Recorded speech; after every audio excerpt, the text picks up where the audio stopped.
राधे राधे आप सभी को। कैसे हो आप सभी? उम्मीद करती हूँ कि आप सब पर राधे रानी की कृपा होगी। आज मैं आपको उत्पन्ना एकादशी की व्रत कथा सुनाने जा रही हूँ। उत्पन्ना एकादशी का व्रत इस बार 8 दिसंबर 2023 को रखा जाएगा। एकादशी तिथि 9 दिसंबर की सुबह तक रहेगी, लेकिन ब्रह्म मुहूर्त में एकादशी तिथि के आरंभ 8 दिसंबर से हो रहा है। पुराणों में सभी व्रतों में एकादशी व्रत का बड़ा महत्व बताया गया है।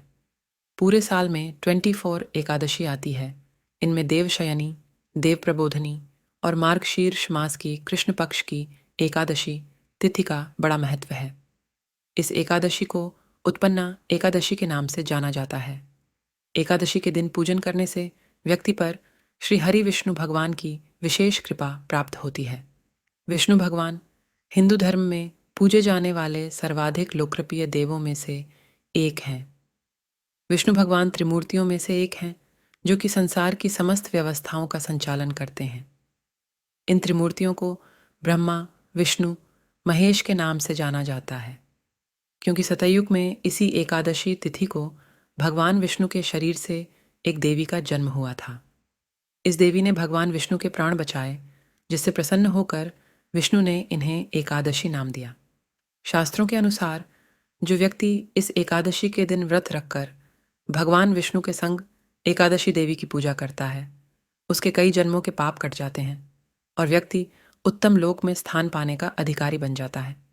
सूत जी कहने लगे, हे ऋषियों, इस व्रत का वृत्तांत और उत्पत्ति प्राचीन काल में भगवान कृष्ण ने अपने परम भक्त युधिष्ठिर से कही थी। वही मैं तुमसे कहता हूँ। एक समय युधिष्ठिर ने भगवान से पूछा था कि एकादशी व्रत किस विधि से किया जाता है और उसका क्या फल प्राप्त होता है। उपवास के दिन जो क्रिया की जाती है, आप कृपा करके मुझसे कहिए। ये वचन सुनकर श्री कृष्ण कहने लगे, हे युधिष्ठिर, मैं तुमसे एकादशी के व्रत का महात्म्य कहता हूँ। सुनो। सर्वप्रथम हेमंत ऋतु में मार्गशीर्ष कृष्ण एकादशी से इस व्रत को प्रारंभ किया जाता है। दशमी को सायंकाल भोजन के बाद अच्छी प्रकार से दातुन करें, ताकि अन्न का अंश मुंह में रह न जाए। रात्रि को भोजन कदापि न करें, न अधिक बोलें। एकादशी के दिन प्रातः 4 बजे उठकर सबसे पहले व्रत का संकल्प करें। इसके पश्चात शौच आदि से निवृत्त होकर शुद्ध जल से स्नान करें। व्रत करने वाला चोर, पाखंडी, परस्त्रीगामी, निंदक, मिथ्याभाषी तथा किसी भी प्रकार के पापी से बात न करे। स्नान के पश्चात धूप, दीप, नैवेद्य आदि 16 चीज़ों से भगवान का पूजन करें और रात को दीपदान करें। रात्रि में सोना या प्रसंग नहीं करना चाहिए। सारी रात भजन कीर्तन आदि करना चाहिए।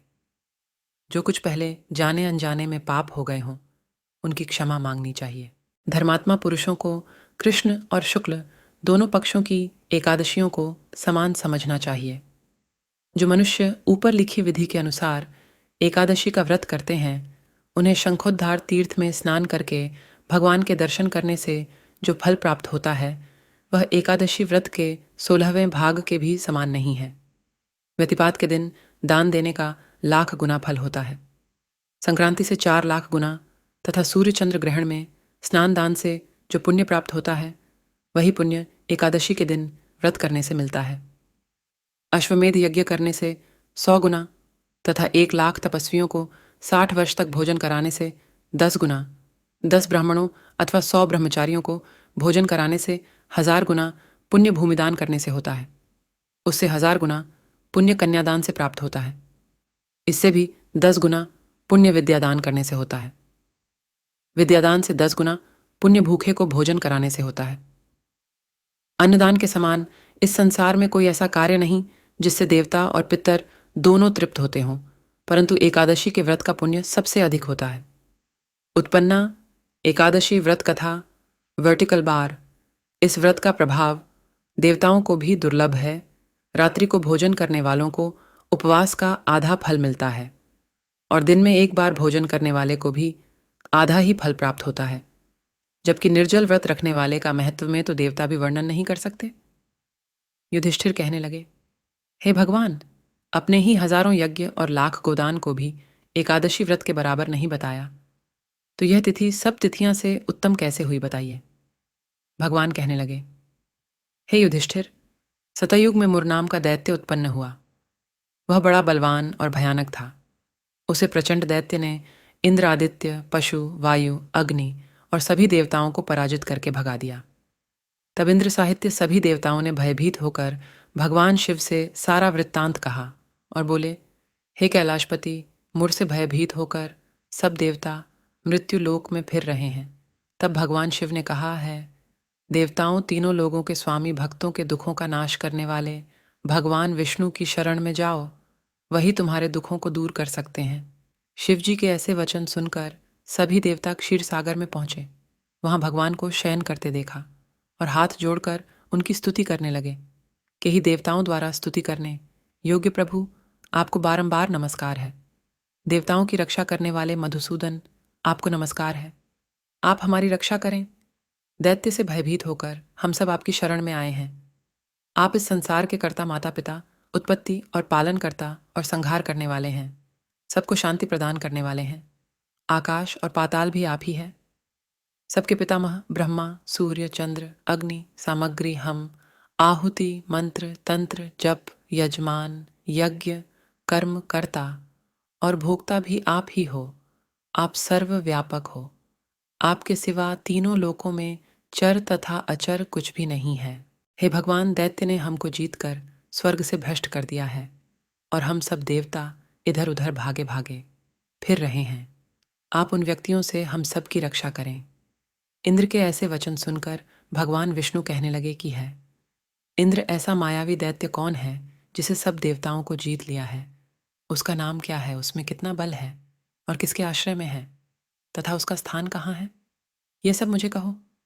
भगवान के ऐसे वचन सुनकर इंद्रा बोले, भगवान, प्राचीन समय में एक नाजीजंग नामक राक्षस था।